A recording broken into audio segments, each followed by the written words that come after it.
Hello and welcome to today's video tutorial, Communicate with Calendar and Gmail.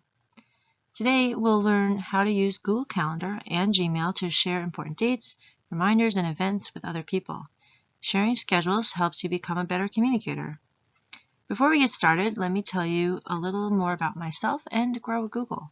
My name is Stephanie and I am the Volunteer and Outreach Librarian here at Manlius Library. Grow with Google is an initiative that brings the best of Google's training and tools to help people grow their skills, careers, and businesses. Job seekers can grow their skills to find new jobs and advance their careers. Small businesses can build their online presence, and educators can learn best practices for their students.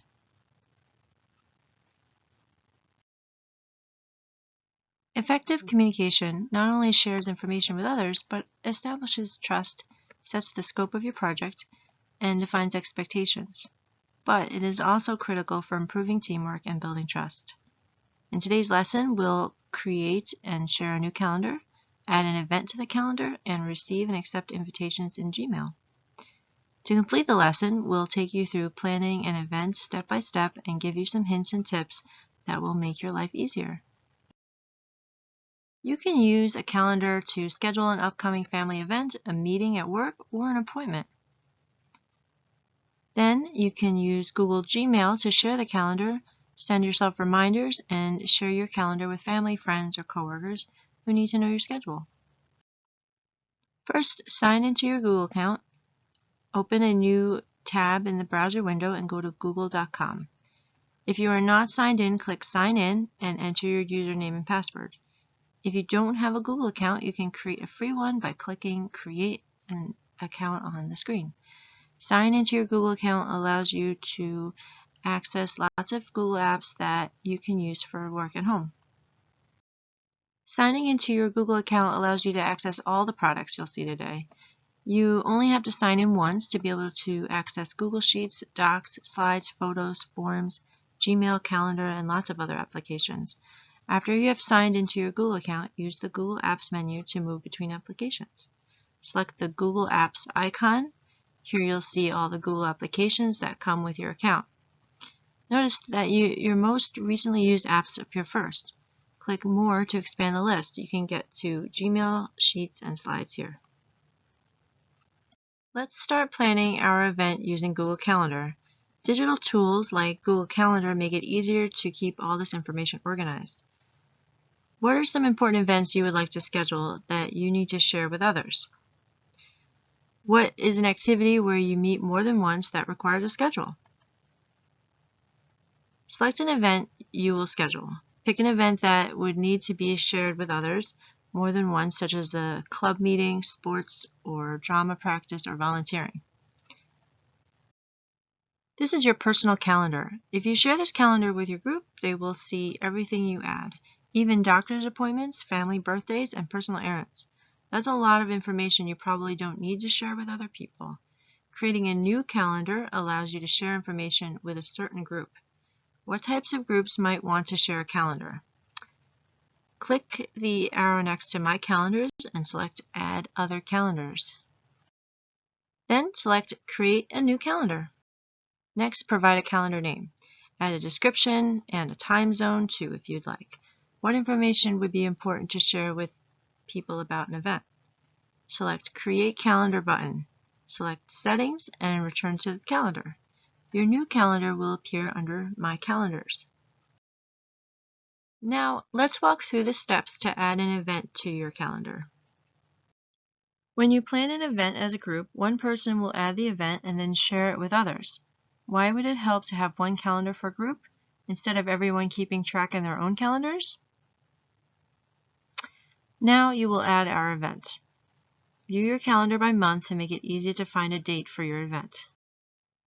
Select a day in the calendar and a window appears where you can add details for an event.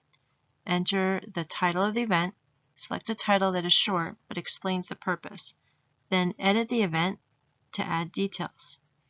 Here you can change the date and duration of the event and add a location, description, or attachments. Click Add Time and specify the start and end time of the event. Add a description of this event. You can add an agenda if it is a meeting, add a list of materials, people need to bring if it is an activity, or provide background on the purpose of the meeting. What are some details you might add to your event? The event will default to your personal calendar. Be sure to add the event to your group calendar. Click the drop-down list at the bottom of the event window and select the new group calendar you created. Make sure to click the Save button so your event is created. Once you've completed the calendar details, share it with your team. Select the Options button on your group calendar, which appear as 3 dots at the end of the name. Select Settings and Sharing on the menu. Enter an email address for each person you want to share your calendar with. For each team member, select the appropriate permission settings. If you'd like them to be able to edit the calendar, select Make Changes to Events. If you'd like them to be able to see events, select See All Event Details. Why would you want to allow some people the ability to change the calendar? And why would you want to hide the details? Add an additional event to your calendar. What is another event or meeting related to your scenario you might add? Perhaps you'd like to add a meeting to get help from other people to plan your event. Or maybe you want to meet to create posters or distribute flyers. Select a date and schedule the event. You can even add a link to a video call so your planning committee can video conference rather than meet face-to-face. Remember to invite your group members. Save the event. Once you've added your event and at least one other meeting to your calendar, move on to the next step to email your team about event plans.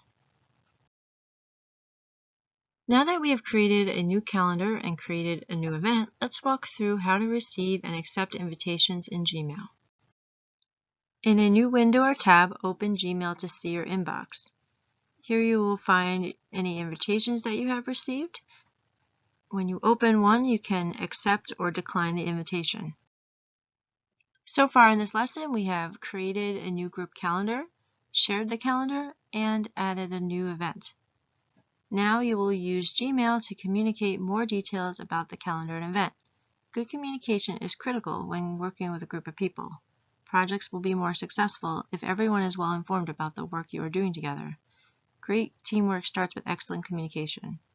In Gmail, you will write an email introducing the new calendar that you created, informing the group about the purpose of the new tool. What information do we want to share with the group about the new calendar?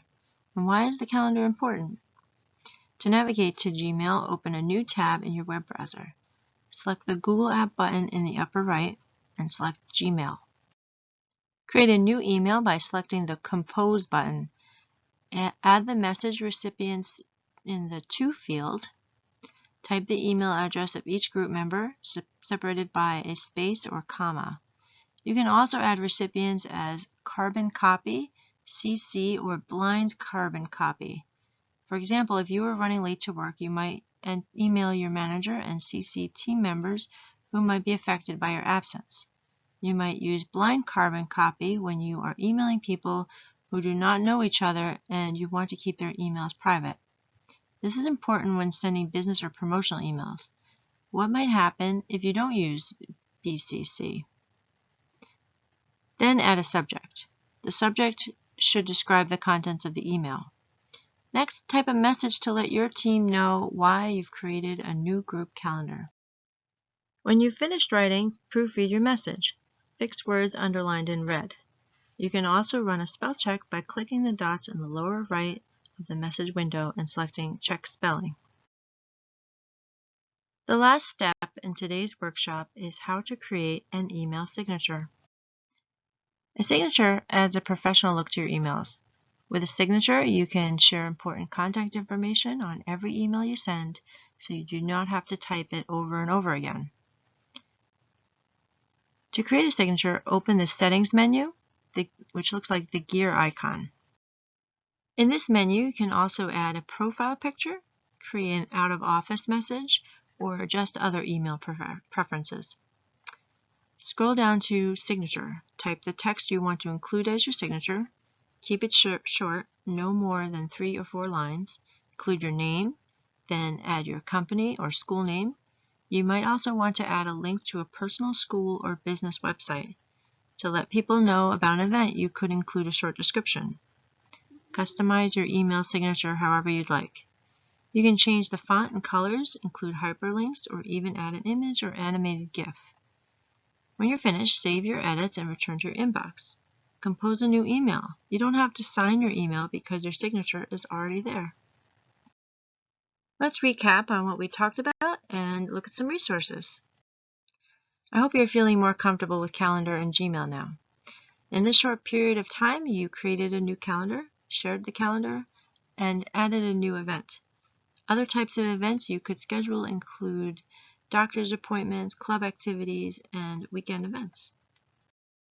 In Gmail, you received and accepted invitations, created an email signature, composed a new email, and replied to other emails. Google Calendar and Google Gmail are not the only apps that Google offers. You may want to explore Forms to create surveys to collect feedback from others, Slides to make presentations to share with a group, Google Meet, which provides easy-to-join video calls to connect face-to-face with team members around the world. Meet works with an internet connection, or sites to create your own website for a business or to share your work portfolio. We've barely scratched the surface of all the features that Google applications offer. I hope you've been thinking of ways you can use these digital tools in your own work or personal life. If you want to sharpen your business and marketing skills, check out Primer. This is a free app you can download to your phone. If you have an Android device, you can download it at Google Play. If you have an Apple device, you can download it from the Apple App Store. This has a series of short, fun lessons that are all less than 5 minutes each. Thank you so much for watching this video presentation created by Grow Google. Google's free tools will help you achieve your own personal goals.